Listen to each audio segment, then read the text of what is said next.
And then before we actually dig into today's topic, I just want to introduce myself, who I am, and then just the single living education series in general and why we do it. So a little bit about myself is I am a husband and a dad, and I thought it would be fun to put our family up there because everybody likes to keep it the constant. So that's my wife Sydney. That is our son Nils.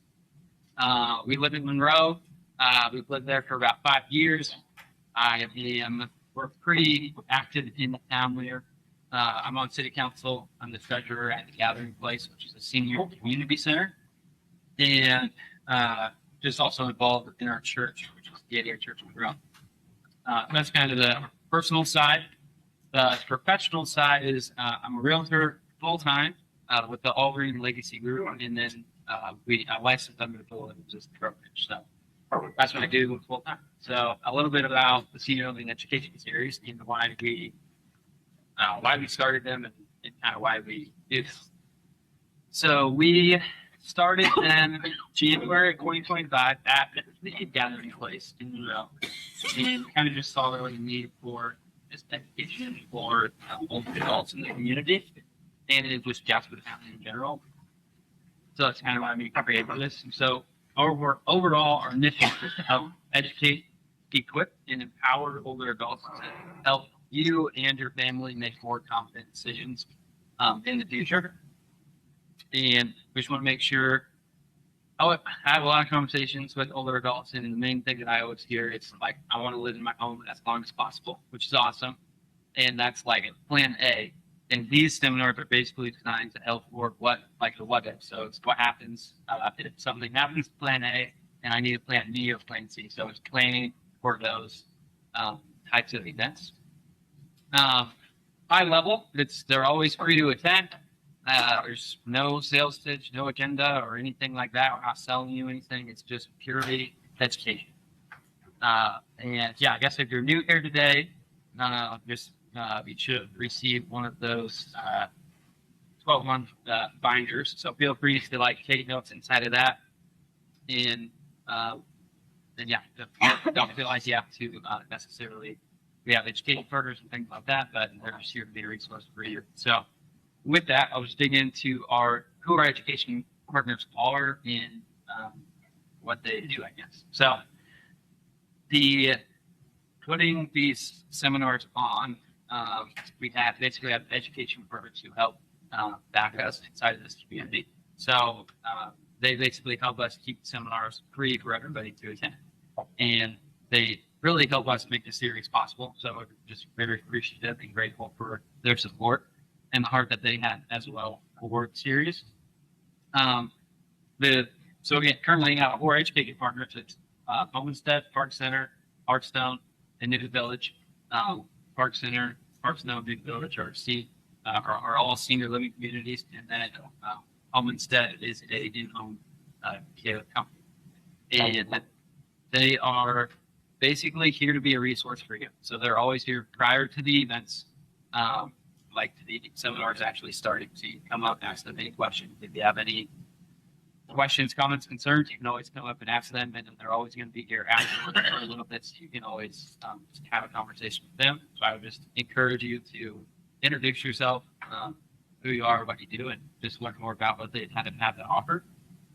And then this month, we just brought on our newest education partner, which is Homestead. So I'll have Carla please come up, and she will do just a little introduction about who she is, who Homestead is, what she does. Good morning, everybody. We're very excited to be a new education partner for the Senior Living Educational Solutions. We're a wonderful organization. Many of you might know who we are. We have an office on West Side Square, Homestead. Our goal is to maintain independence in your home. That is a goal that we have. So who are we? Well, we are a franchise. We are a home care franchise. A little bit about us. Even though we sit right here in Newton, Iowa, we also service 5 counties surrounding Jasper County. We were established in 1995 or 94 in Omaha, Nebraska. Basically, a couple by the name of, I'm trying to think, Paul and Lori Hogan.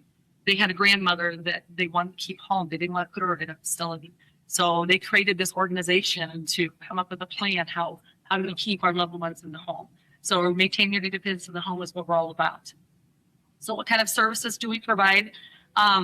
We provide non-skilled. And what I mean by non-skilled is a lot of people get home health and home care confused. Your home health side of it is the skilled side. And by skilled, I mean a medical need, whether that would be nursing, therapy, something in the home that's overseen by your primary care physician or medically.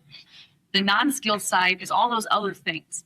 Things can be as simple as companionship. You may need some companionship in the home. You may need some personal care, whether that's help bathing, maybe that's help grooming, anything like that. We do services like that. Meal prep. Oftentimes meal prep becomes it can become a tough task, but sometimes it's hard to cook every day. We can help prep those meals and prepare them for you to warm them up to eat them maybe later in the week or the next day. We also do 24-hour care for people that can't be by themselves. We're able to do that. Respite is another thing we do. Oftentimes caregiver burnout is one of the biggest things that we find. It's hard to take care of our loved ones, We want them to maintain a good balance in life as well. So for us to come in and give that family member or the loved ones a break to come in and help take care of this person and do the things we just talked about. Again, it's the non-medical side of it. So how do you pay for something like this? Because it is non-medical. Obviously, with your home health or your hospice, that is a Medicare benefit paid for by Medicare. So this is not paid for through Medicare. So the ways you can pay for these services, which are non-medical, is basically 3 ways. It's private pay. We also, if you have long-term care insurance, that qualifies. What we do is we work with your long-term care provider to find out what the benefit allows you. And then just recently we do have VA benefits. So if you're a veteran, talk with us because there are some benefits out there for home care, the private duty side of it. So other than that, I just kind of want to give you a brief overview about who we are. Again, we are here to help you maintain your independence in the home.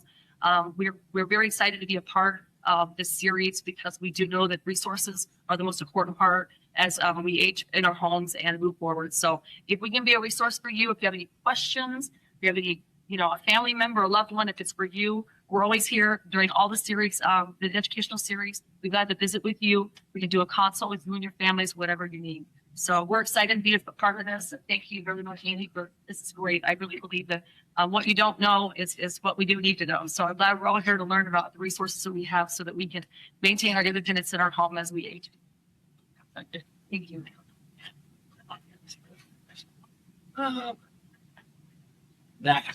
So I'm big on getting feedback. So everyone should have gotten the note sheets there. So one thing I wanted to touch on, obviously, I touched on this the past few months, but these are just customized 3-ring binders that we created for attendees just to help keep notes organized and everything like that. So last month we got feedback and I basically said, hey, Andy, is there any way, so we missed last month, that you could somehow create a note sheet for like the previous month so we found it and just, you can get it to us or it can be in our binder or whatever. So you should have gotten a binder if you didn't already have one, and then a note sheet as well. So that note sheet was for the previous month. So we basically just took all the high level ideas and topics to just kind of put everything on one sheet. We go through the panelist work, obviously the title of the presentation or the seminar, and created that little note sheet. So if you happen to miss a month, you can always go back and just have that note sheet ready to go. So we'll have those going forward, and hopefully it's a good resource that can be utilized there.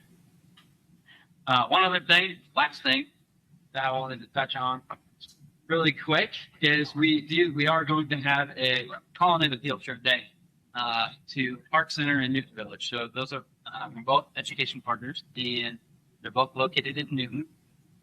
And we're going to do a field trip day, basically both of them. So we're going to plan to start and meet at Newton Village, which is that address right there.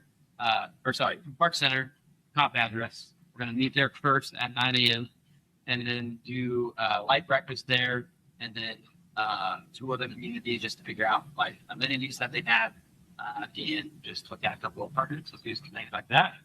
And then we will walk over to New Village, which is just across the street, and do the same thing. Have just a light lunch to figure out what their food is like a little bit, and then tour it a little and have see what amenities they have to offer, and then also see a couple of apartments. So that's kind of what we have coming up. That's on June 17th. If you want to register for that, we will have a sign-up sheet in the back so that you can just write your name down on that and just get you automatically kind of signed up for that. So that's kind of what we have going up there.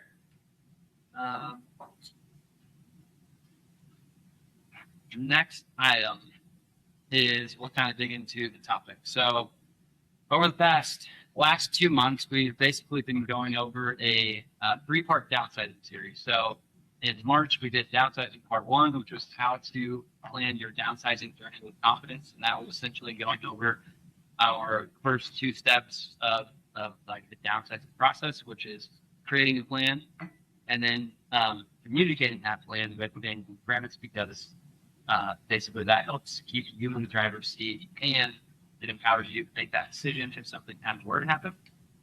And it also helps your family and friends because then they kind of know it's helping you get your thoughts kind of down on paper, so they kind of know what you're looking for a little bit. Last month, April, was downsizing part 2, how to build your team and tackle your stuff. So this was just a conversation about like what professionals you could have around you to help make the transition easier, whether you're downsizing into a smaller home or into a senior living community. And then figuring out how to actually handle all of the items that might have accumulated over the past years that you've lived in your house. So that's kind of what we talked about. And then just another mention as well. So we do record all of the seminars. So if you do happen to miss one, they're on our YouTube channel, which is called Iowa Senior Living. So they'll always be on there, assuming technology works properly for us. And that one is on there. So if you did have to miss last month, it's on there. So this month will be downsizing part 3. So we're going to wrap up the downsizing series. And it's obviously titled How to Settle In and Start Your Gift Season Well. So with that, we'll just have all of our panelists come on up and we will go ahead and just kind of start the conversation. And we have not been here before. How we kind of run these is we normally do a panelist style and just try to keep it very light, very conversational. And you have to feel free to take a seat wherever you like. And very light, conversational. If we have time at the end, we will open it up to Q&A. Normally we do. If we don't, feel free to just write your questions. Hold your questions until the end, and then we'll open it up to Q&A. If we don't have to get to the questions, panelists will stick around afterwards so you can answer any of their questions. So with that, so we had more feedback as well. So someone said, hey, it would be awesome if the panelists were like on the screen so we could see who they are and what they did. Obviously, the next month they won't be sitting in front of the screen, but so that's why we created that, is because we got feedback and said, hey, that'd be cool if we could have that. So, with that, we like the feedback. We want to figure out how we can improve things. So, anyways, we'll just go ahead and get into the topic for today. So, with that, this is coming from the perspective of, okay, I've already made the move. I've transitioned into a smaller house or into a senior living community, and I kind of established here my home soul, and it's like, what are the next steps, and what does that kind of look like? So I'm going to start with Montessa first. So let's just start where most people actually are after the move. So not necessarily the logistics or boxes, but more so the emotional side of what happens once everything is done and why it kind of sets in. So from your experience working with older adults in a senior living environment, what would you say are the most common emotions people experience in the first couple weeks after they do it?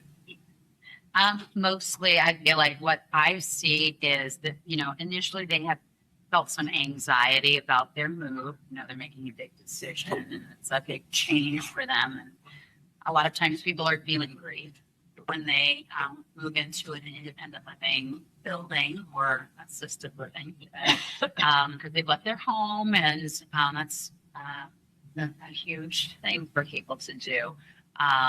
They might feel a little overwhelmed in the change.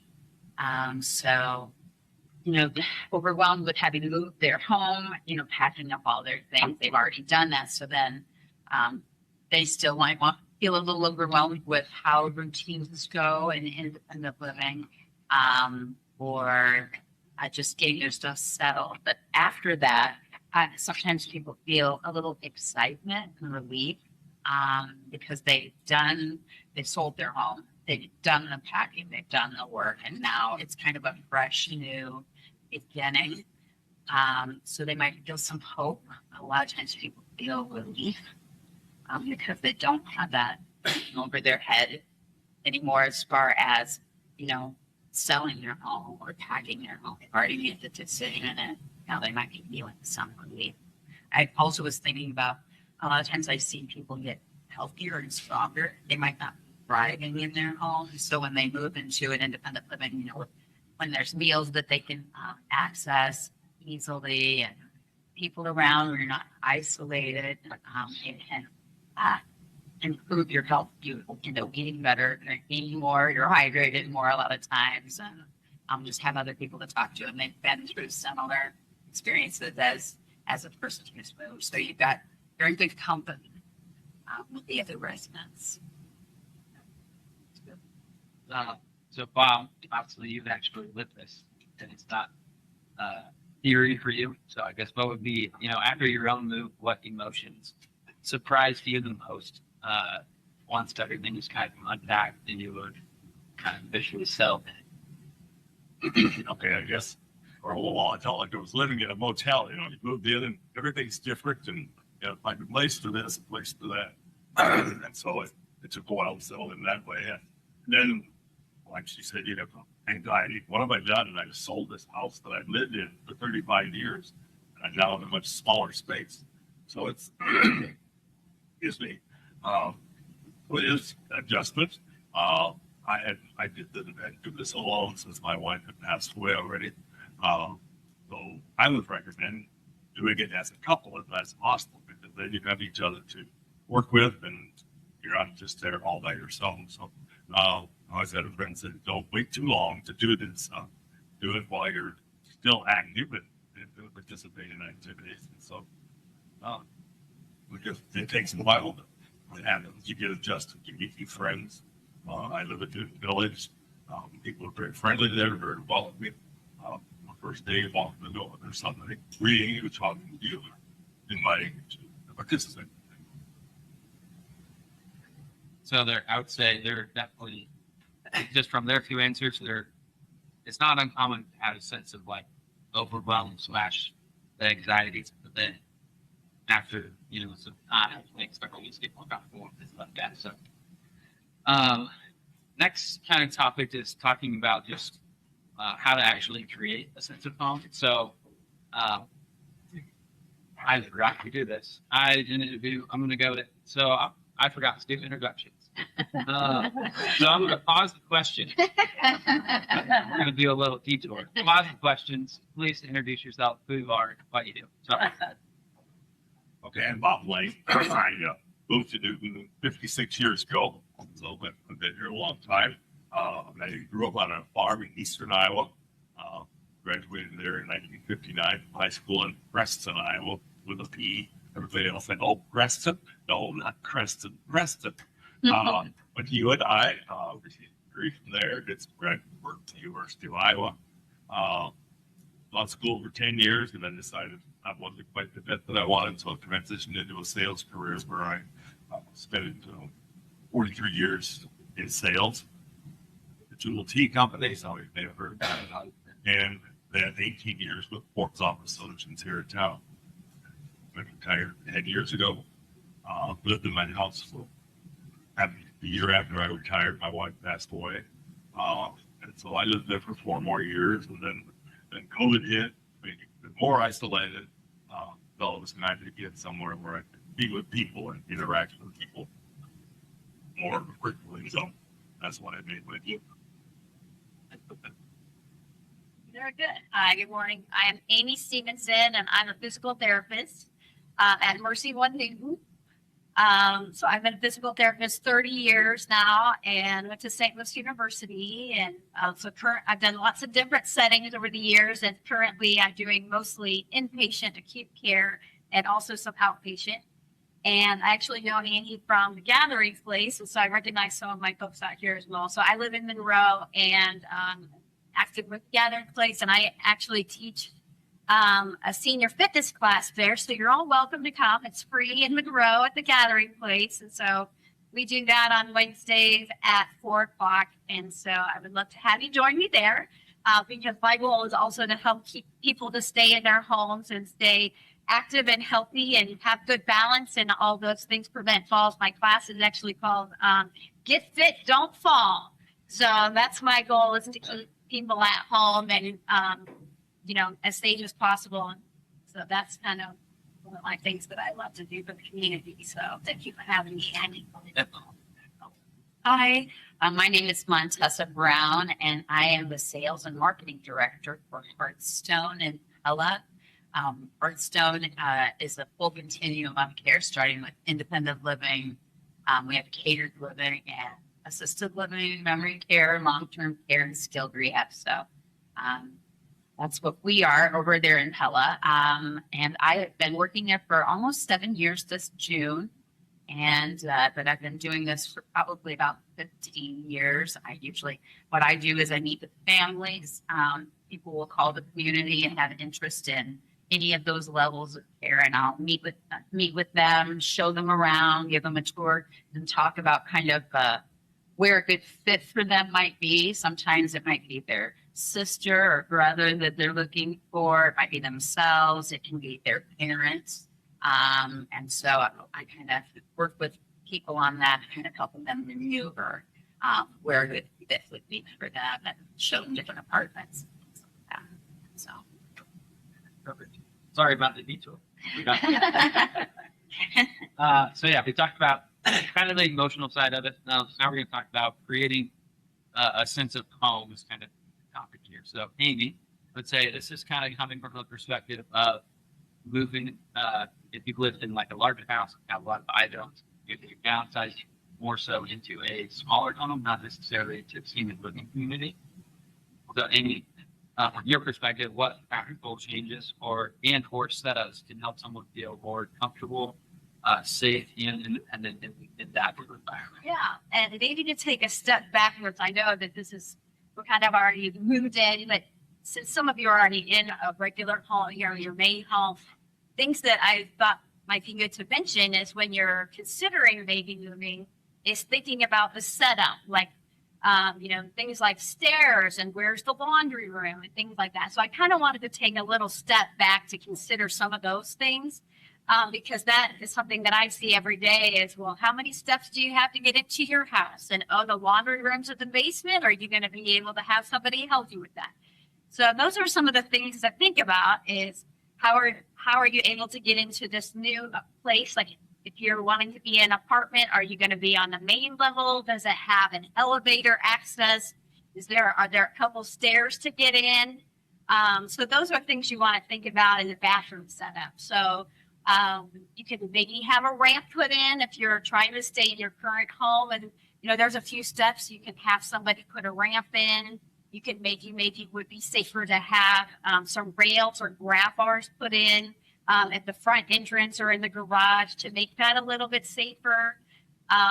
Thinking about laundry rooms, again, what level is that on? And maybe do you need a cart or something that you can push your laundry around? So that'll be a little safer. You don't have to carry it with two hands, and especially upstairs.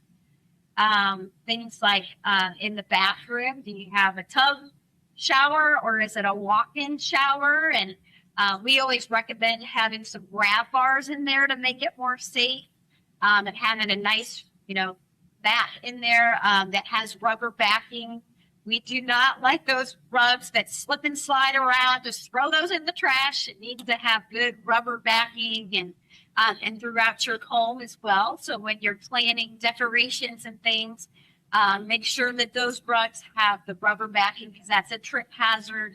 Making sure you don't have extension cords and clutter and things like that. You want to make sure you've got nice, wide pathway, especially if you need to use a walker.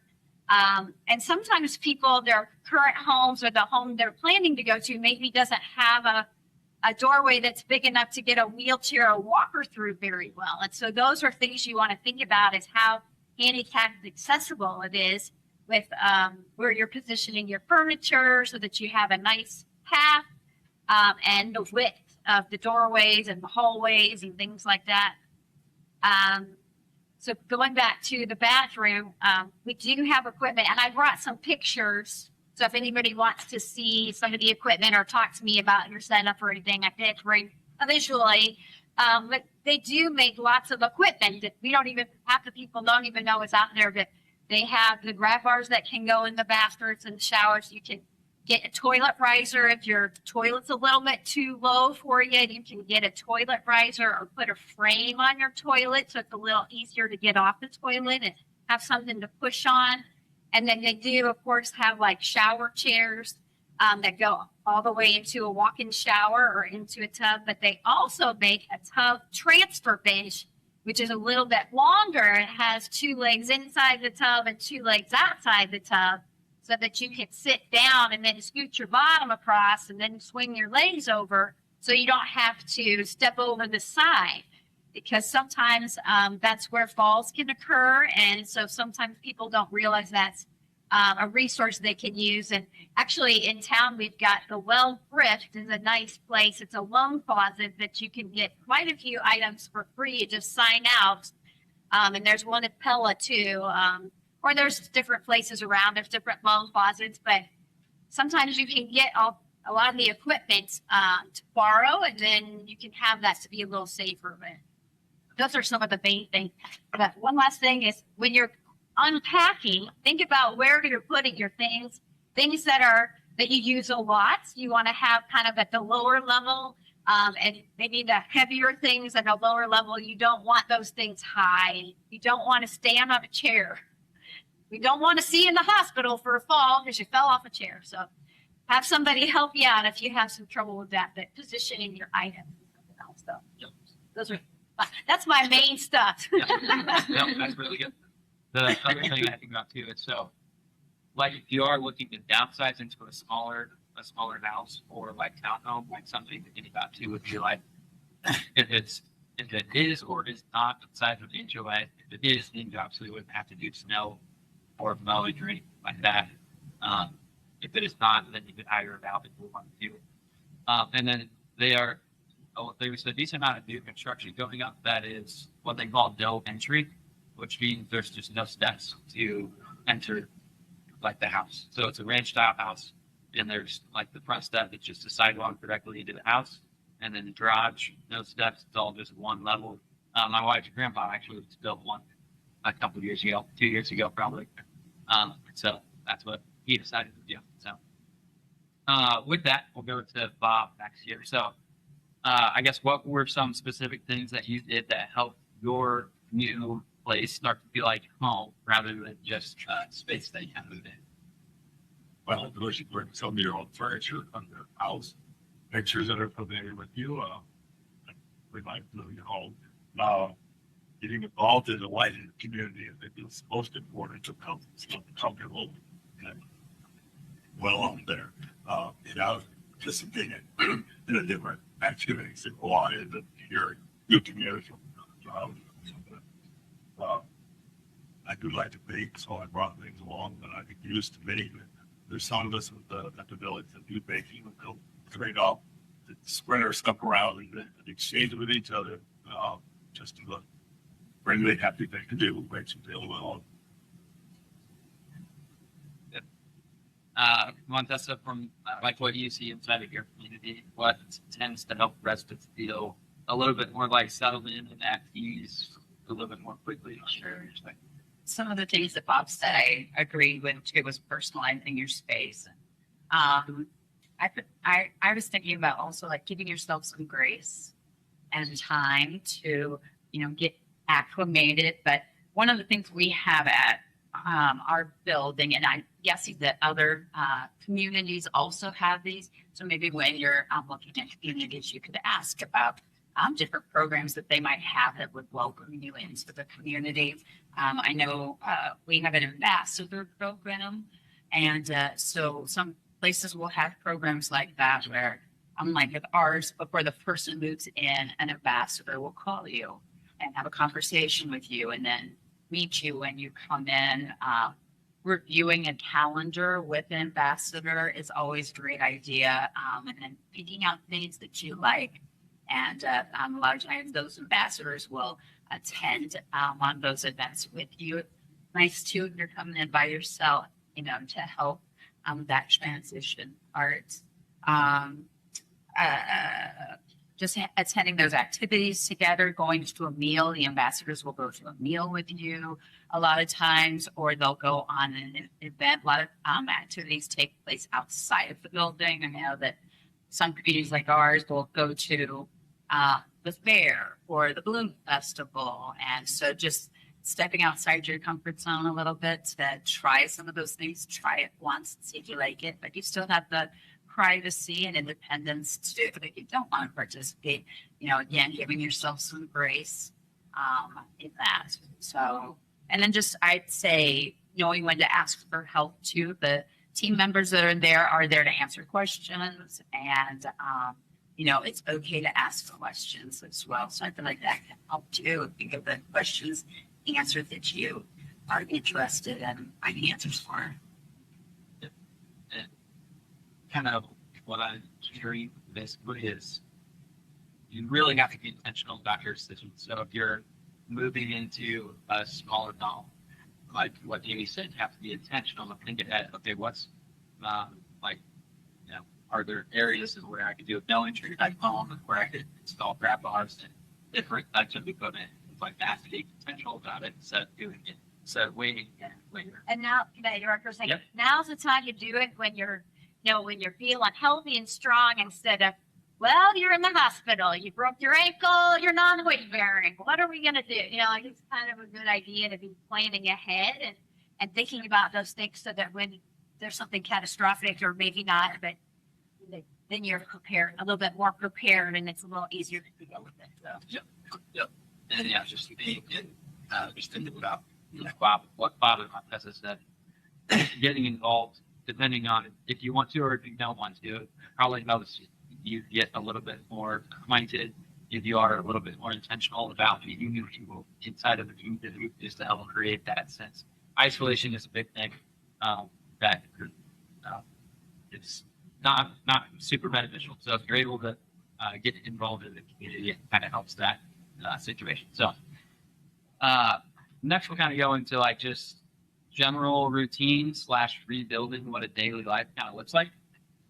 And I'm actually going to go back to Montessa. So what, and you kind of touched on this, but were there any other resources or opportunities that helps residents just kind of establish new routines or just stay engaged? With that, I would say, again, reviewing that calendar of activities. They usually give one out at the communities each month, reviewing, finding areas of interest. So that's a resource there. Menus that can be provided where you might see what interests you for things to eat that are offered to you. But also I go back to the resources of the people that are there. A lot of the communities have a wellness director who can help, guide you towards any of the fitness things if you want to get stronger. Some communities have physical therapy and occupational therapy there. And if it's an independent living, correct me if I'm wrong, if it's an independent living, it would be like your home. And so that's a lot of times covered by Part B. Is that right? So it'd be like home. Right. Exactly. So so you can always have those things. People sometimes still get in-home services like Homestead or Wesley Life at Home to come in and help with different things that they're trying to adjust. But there's a maintenance director too. So if you have maintenance issues, you can always reach out about that. Like you want your TV hung on the wall, or you want someone to hang curtains, or something's not working right. That's kind of the relief of living in a community, is that you don't have to worry about those maintenance things. And if you do have an issue, a lot of places will even change the light bulbs, up around your apartments. And then dining directors, that's an option too, to talk to them about anything that interests you. A lot of times those dining directors live for that. So just those are some of the resources. Again, the ambassadors, if they have them, and those new relationships, ask questions. They can be resources too. Again, a lot of them have gone through the same thing, and so they can be great resources. I would say if you do move into a senior living community, and if you can always call your grandson still, change your life. That's true. Yes. That family connection, right? Of course. Yes. Yeah, quite. Bob, was there anything that you did specifically, just thinking about like daily routines or habits that kind of made a difference for you when you moved in? Well, I was still like to participate a lot in the active community. I walk a lot, so I need to do that. We have garages, full north and south, away from the building, underground garage. And so the winter time, I just went out there and walk at least a mile and a half every day, 6 days a week. I'm still active in my church here in town and volunteering. For the tax time, I volunteered at the extension office. I volunteered in elementary school, helping kids with their reading. I volunteered at the church, and of course, volunteering in village. Shortly after I moved there, I found out that I liked to garden, and so the administrator at that time came and said, "Bob, I want to show you something." So, okay. So we went to, and I'm thinking, the memory care unit, they have a small outside garden. They still, and no one had attended that for, I don't know, years. There was vines and everything all over. So she said, "Do you think you can work on this?" I said, "Well, probably. It's going to stay." So it took several days, lots of bags, and we got it trimmed up. And so now I take care of that area, and we will bring some of the plants that I had in my house actually right over there. It's all the ladies. Right now, it's all ladies in that area. So they're very appreciative when I come. They say, "Why are you here to do the gardening down here?" So they thank me, and they appreciate having that beautiful spot where they can sit outside and enjoy the outside. I guess that's it. Continuing outside activities and then getting involved in the activities in the community where you're living. Okay. Say, Amy, from your perspective, kind of touching on what Bob said, just stay connected and being from the physical therapist side, how to stay socially, physically active to have overall well-being / mental health during that transition. Yeah, so I think we've already touched on this a little bit, but it's really important for your mental health to get out of your apartment or your home or wherever you happen to be. And of course, we learned that during COVID when people were isolated, it really affected people's mental health. And so it really does affect your mental health and your physical health to be interacting with other people and getting engaged. And so I really am a big proponent of being engaged in the community, like at the, in your community, if you're in a facility, participating in different activities and making some new friends, going to the dining room to eat instead of eating by yourself, if that's an option to have the dining room, going to the fitness classes. I always tell people, you're paying for those, you should be going to those. And of course, that's going to help you stay healthy and strong, is to be staying active, which again, interacting with other people and making new friends and things like that will help you from a physical health and a mental health.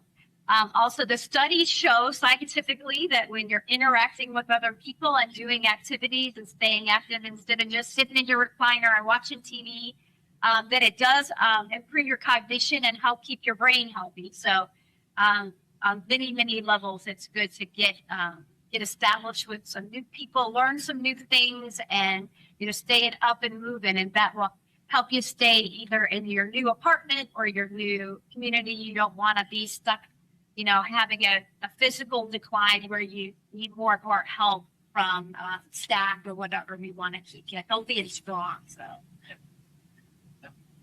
I think, and I just said this earlier, but to repeat, like isolation is can be just a risk for anyone. It's no matter like what age you are, not because it's a community that helps like just with your overall mental health and well-being. So I think it's good to just be intentional.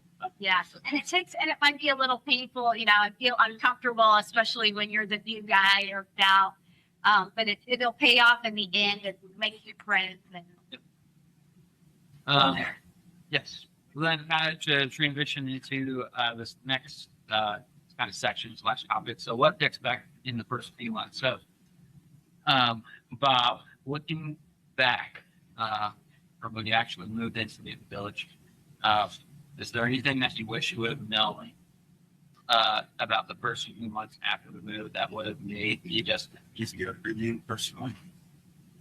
So I don't know, just realizing that it's quite a different. Often would say a 4-bedroom house to an apartment that's going to be 1,000 square feet or the other 50 square feet. Don't have to make things to worry about. With no utilities, no yard to mow. But it's just realizing that it will be different, but you will adjust by getting involved with other people that they've all been through it too. And so I think that's the main thing. Just talking about this will be difficult, but go through it and just find out happiness there. Montessa, someone is kind of, from your perspective, they kind of have a conversation with them and they're not struggling to adjust. Is there any support systems or steps that can help them regain that sense of stability and to give them more confidence for the transition that they need? There's a lot of times at the independent living, there's a director there, there's church services a lot of times where there could be a pastor that we could speak to if you were feeling like you needed some support in those ways. Getting out, again, going back to some of the things that they've said to, just getting out of your comfort zone. Sometimes that can be just small interactions, like saying hello to people when you're walking through hallways or choosing to sit down with someone and have a meal versus sitting by yourself. I know that can be a big step. Goes on all the way from grade school. We're like, who am I going to sit with for lunch? But it doesn't go away in that way. But stepping out because there could be somebody who needs a friend just as much as you do. And so some of those things, saying yes to things when people invite you, it's always helpful. Another thing is, accepting that friendships take a little time. Sometimes if you're in a town like Newton or Pella, where you've lived in the community, a lot of your community members are living there too. So reaching out to old friendships, maybe people you knew, of course, something that's helpful.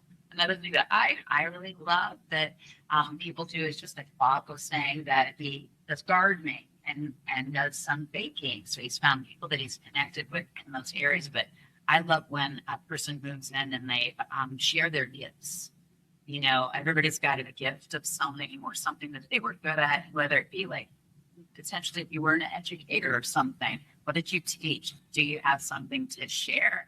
Activity directors a lot of times love that. You were do as a wilter, different things that you could show. Sometimes they'll do things too where you can bring down some items to talk about yourself. If your family was from Germany or something like that, you might be bringing down items to do a presentation. If that's not your thing to have to do that, that's okay too. You can always go and watch, but you have gifts, and there's also volunteer opportunities too for people to volunteer so they have that feeling of helping others. There's a lot of ways to get connected in the community and use your strengths. But it's also okay to sit back too and just enjoy or have alone time. That's okay too. Not feeling like you have to do everything at once. Right. Just kind of step by step. I like to quote 1% better every day. So like just thinking about, okay, what's something new that I can try today? And it doesn't have to be anything major. It's something small. And then anything from the physical PT side of things, I guess what challenges that tend to show up a few weeks or months after a move that people don't anticipate. I don't know if I got a few weeks or few months. I was thinking a little bit more about like the unpacking phase and things like that. So, because of course you might be doing a lot more activity than you're normally doing when you're packing and then unpacking. And so, it's good to kind of draw on your resources. And if anybody owes you any favors, this is maybe the time to cash in on those, to have some helpers, especially if you've got some family or somebody that can come in and help you with the heavy lifting and things. And so kind of where I was going with that is, making sure that you pace yourself out so you don't overdo it. And then you're in our outpatient clinic with back pain or something like that. So thinking about, using dollies or carts or things like that are tools that you can use that are making moving boxes and items a little easier, and thinking about that good body mechanics that you learned years ago, lifting with your legs and, having somebody help you to lift things if they have heavy items, and using your core, keeping your core muscles strong while you're lifting, and things like that, because you probably will feel a little sore after you do a lot of unpacking. And so that's something to consider, is try to have lots of helpers, even if you need to have some family come in for that. Buy a pizza. That always works. And then also, one thing I have actually moved quite a few times with my husband's stuff. We have moved around quite a bit. And so I've unpacked quite a bit. But I find that just a pro tip is this is a good time to kind of go through your things and to declutter and reorganize. Especially if you're downsizing, it might be a good time to give away items that you want to give to your loved ones, because sometimes that's a little easier while you can tell them who I want to have what. But it is a nice time to go through your stuff and kind of get reorganized. And so I feel like that's helpful. Go through that as you're unpacking, but kind of pace yourself, and it might take a little while. If you're like me, you want to unpack everything all at once, but you might have to take some time so that you don't overdo it. If you do move into a community, most of the time when I have conversations with them, they'll have someone there that can help unpack and or hang up like photos or picture frames or whatever you have on the walls and things like that. So that is an option as well. So yeah, I guess just to kind of end with the final question for everybody. If someone is about to enter into the next chapter, next season of their life, what's one piece of advice you would give them to help them start the new season with a little bit more ease with their decision, or just one comfort? We'll start with Bob. Well, I think we've said this several times, but just to get involved in the community, like move. Excuse me. Realizing you can't take everything from your house with you. You don't want the place so crowded and cluttered that you can't get around. So keep that in mind. And I would like to share yes, recently experienced. A couple moved in, and then it was like a marriage related life. Don was 95, she was 80, so they'd only been married, I don't know, 7 or 8 years. He was eating dinner with a couple other there, his wife wasn't present, and said, well, I feel like God has brought me to this place for some reason, but I haven't figured it out yet. Well, he recently ended up in the hospital and eventually did die. But I think probably before he passed, he probably realized what his reason was. He got there, brought his wife there, they sold their house, all that was done, and she's now in a comfortable place where she has friends and support in this home. Again, I do it with your couple, and we do it together. Enjoy the time. I think that my pro tip, and I tell this to lots of people in lots of different settings, but I tell folks that you're retired now, and your job is to stay healthy and strong and keep active and moving so that you can stay at your highest level of function. So whether that means to be able to stay in your house or to stay, if you're coming from a facility, maybe you're at the independent side, to stay in that side and not have to go to the lower levels where you need higher care. So, do the best you can to take care of your body, keep moving, take advantage of those classes and doing exercises and things like that so that you can stay at that highest level of function, and so that you maybe can avoid even having to go to a facility or having to go to a facility where you require a lot of nursing assistance and are not as mobile. So we want to prevent falls and keep you at home. I'm going to interject here as well. So I listen to a podcast that's called Mind Pump. And it's like, two guys that are like to work out and stuff. But anyways, they talk about just like, what's the bare minimum things that majority of people can do to help, like expand the lifespan. And they just said, walk. Like if you can walk 30 minutes a day, consistently, that they said 13, it adds 13 years to your life. I don't know where that came from, but it's like, just generally speaking, that's what they're talking about. So Yeah. Can I give a plug for that too? And because I talk to people a lot, and we're in Iowa, so sometimes walking outside, so the weather's too hot, or it's too cold, or it's too windy, or it's raining. So I tell people, it's like, well, you can just walk in place while you're watching TV, or you can walk, laps, or if you're in a facility, they've got nice long hallways and things like that, and even just doing. The study shows stand up, sit down. My class people that are here from Monroe, they know what I'm talking about. But just doing stand up and sit down and do that 10 times, that helps prevent falls in a major way and keeps your legs strong. And so I just got to give a little plug for that. Doing little things like that or throughout the day, even while you're watching TV, can help make a difference of keeping you strong and helping prevent falls. So. perfect. I'm just go just like that. Sure. 2 cents on. Yeah. I would just say trusting that your independence isn't lost. You're choosing this for more independence. Sometimes, a lot of times, people are relying on their family members a lot for different things. And sometimes when you move into a independent living community or even an assisted living, and you get more independence back because you're not having to rely on your family. So that's kind of nice. And just giving yourself time. The comfort grows gradually. It takes a little bit of time, and trust the decision you've made. And instead of second guessing yourself, obviously you're going to feel sad and happy at the same time.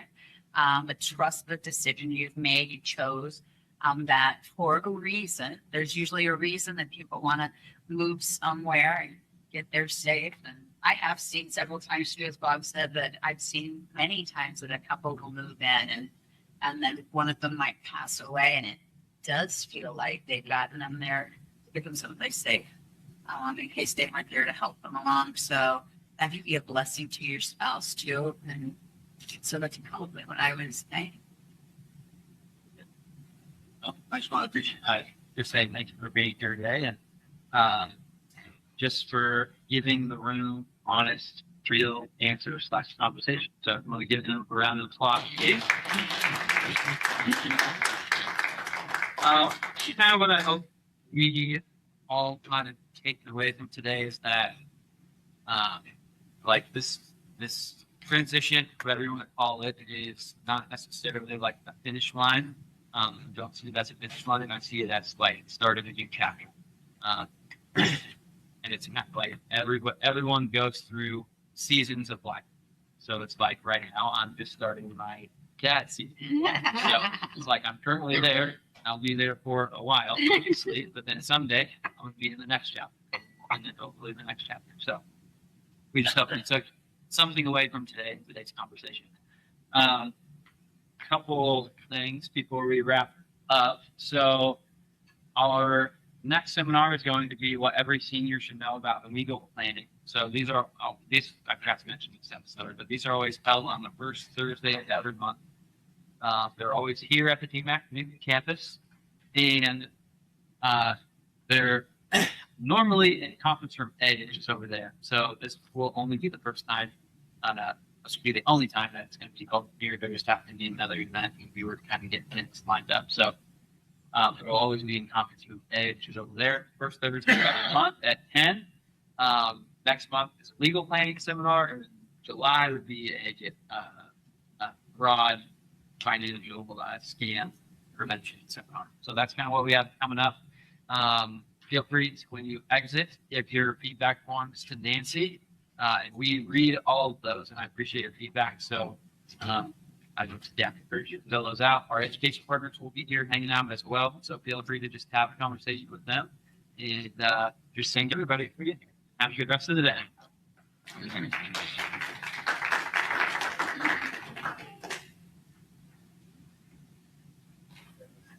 Andy. Oh, that, sorry. Yeah, let's open. Yeah, Q&A. Yep, sorry. From the physician or from the medical part of it. Yes. Does he, do they have like physicians that are there to the house, or do the clients have their own doctors, or how does that work when you go into like that? So in independent living, usually there's not a doctor over because it is truly independent. You can again add those extra services if you need that, but you would a lot of times maintain your own doctor in independent living, at least in our community. If it's a full continuum of care or a different level, like assisted living or long-term care, I know usually a lot of times people maintain their doctors, but some doctors I know in Pella, the doctors would come in and round, but that's in long-term care. So they do that, but a lot of times in the long-term care and assisted living, you've got nurses there too that you know the stuff. But in independent living, it really is independent.